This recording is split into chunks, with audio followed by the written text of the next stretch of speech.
It might seem a little strange to associate a Formula One team with a Renault Clio, but that's what you can do if you buy the new Renault Clio, because you can get an Alpine trim on it. That is the highest spec and the most expensive, and that will push you over 34,000 euro. But you can jump 10 grand below that for the entry level of this Super Mini. And I don't know about you, but it feels like they're forever refreshing the Renault Clio.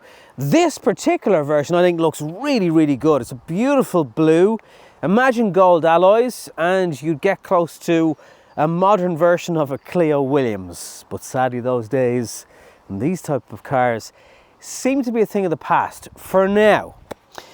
Similar nose to the Megane E-Tech currently on the market. You've got nice touches like these daytime running like strips. They're like claw movements into the lower part of the bumper.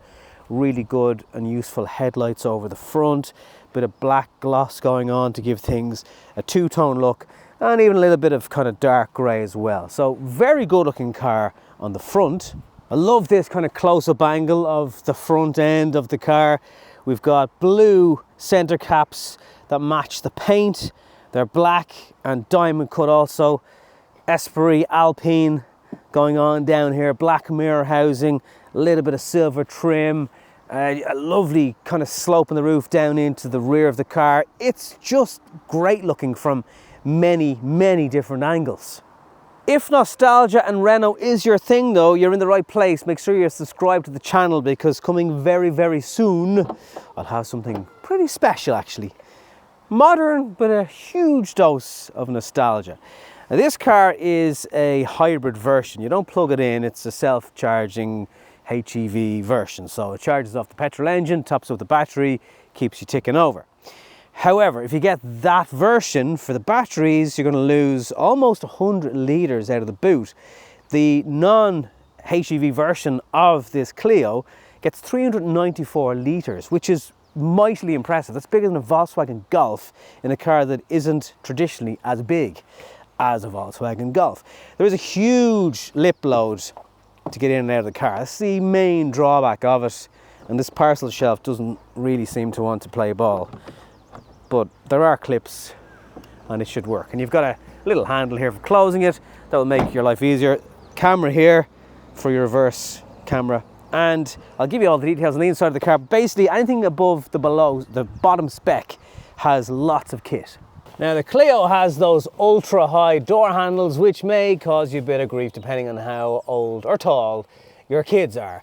Once they're in here, they'll be happy enough. 6 foot adults, I'm not quite sure that I can say the same. You've got, you know, decent amount of space on the rear over the kind of headlining, but it is going to be tight for taller passengers. Leg room, depending on what you can do with these seats, kind of a similar story. You don't get an armrest in this segment of the car really ever, so I'm not surprised not to see it here. Lovely attention to detail in the seats, even better up the front. I'll show you that in a second. And there's no charging back here, which is a bit of a letdown. For a smaller car, there is plenty of space for your front driver and passenger. This larger screen doesn't really do anything differently to the smaller screen that you'll get in the entry level car. Just started up now just to give you an idea of the different screens. So yeah, they'll stay on, great. Climate control down here, very familiar knobs and switches to what we've seen in Renaults for quite a few years. USB charging ports, no USB-C. You do get wireless charging depending on spec that you're going to go for. Charges reasonably quick in the car. If you're not in a manual, this is the style of gear shifter you get. There's a regen B mode for putting some energy back into the battery via braking and driving downhill and stuff like that. Nice materials used throughout, little splashes of the French flag just to remind you of the heritage of the car. These Alpine seats are wonderful. The bolsters on them are gorgeous. Just no leather or anything used. It's all synthetic leather, but fit and finish looks really, really impressive. Not the same switch gear here on the indicator and wipers and the steering wheel that you get in the Megane E-Tech. They're saving that for the slightly bigger cars, I suppose. Your display though is quite similar, and everything is easy to touch, easy to reach. Some shortcut buttons on the bottom and some further digital shortcut buttons on the bottom of the screen also. You've got wireless CarPlay and Android. And the camera, nighttime, it can be a little bit blurry, a lot of kind of graininess in the screen. but generally during the day the camera is good. And you know, again, it's nothing new, this kind of tablet style screen inside the car, but I have no issues with it, and that's the main thing that's most important. Yeah, the surfaces of some of the plastics are hard. This thing is kind of hitting off my knee where I like to rest it, and you do have physical buttons to control cruise control and things like that, and the volume switch is just over here for your media. I'm loving the fact that the pedals are covered in metal. The brake sits quite high up as well, so you're kind of lifting your foot. Now you do get used to it, but certainly when I jumped in, I noticed that straight away.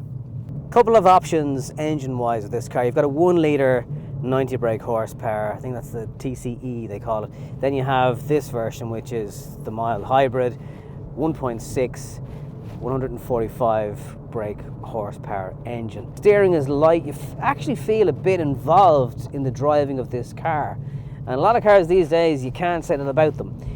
It just does make me wish for a more potent 2 litre petrol up above maybe 300, not even 300, 250 brake horsepower would be enough. And what a fun car that would be. And I'm sure Renault will tell you there just isn't a market for those kind of cars anymore. But for people like me, and hopefully you watching, if you did have a hot hatch in your 20s or early 30s, you probably miss it. And I think the more of these modern cars that pop up that just have little throws to that era make you pine for that time again.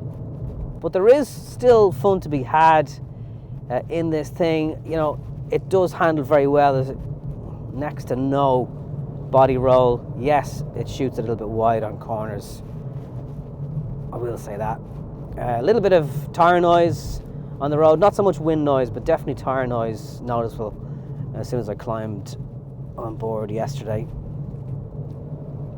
And there are times when the gearbox is not a CVT gearbox, but it labours the change where it's not quite sure what gear it thinks you want, so it's trying to work it out, and it can hang on to the gears a little bit too long for the change. You've no paddles then to override that. But it is a lot of fun. It's a lot of fun compared to some of the stuff that you'd normally get in this size of car that has to be wound up. Now, a reminder, this is the 1.6 version. The 1 litre, not so much, and things like the Skoda Fabia are probably got a little bit more mid-range punch. Something else worth considering, the Toyota Yaris. Anything with a petrol hybrid situation going on, the Yaris will do 5.5 litres per 100 kilometres. This car will pretty much do 5.5 litres per 100 kilometres. Doesn't matter what sort of speeds you're doing, really. Even on motorways, it's kind of generally 5.6, 5.7, and no worse than that. So quite a decent car when it comes to burning fuel. And a lot of the times, once the battery's a bit of charge, you'll pulling away from lights and things like that in electric mode, so it can be quite quiet. A little bit cramped in the back. Yes, you lose a good bit of space there on the boot by going for this hybrid version of the car. Overall, if you know what you're getting into space-wise, the Clio delivers an awful lot. It is on the high price side when you get into this level of spec. As gorgeous as it all is, for not much extra you'd be in a Megane E-Tech full electric EV, which is the bigger car, and it will cost you less to run. So that's worth considering. But if you don't go too mad on the entry options, as much as it kills me to say ignore the Alpine version, it's a lot of little car for not bonkers money. And as I often say on the channel, I'm a huge fan of the hatchback, cars that fit in spaces, cars that drive in and out of car parks, cars that don't take up 1.5 times the size on the road. So as long as hatchbacks are available, I'm going to keep reviewing them. And if you like something that looks pretty good, really stylish, and has a little bit of Francais inside, consider the Renault Clio. Talk to you on the next one.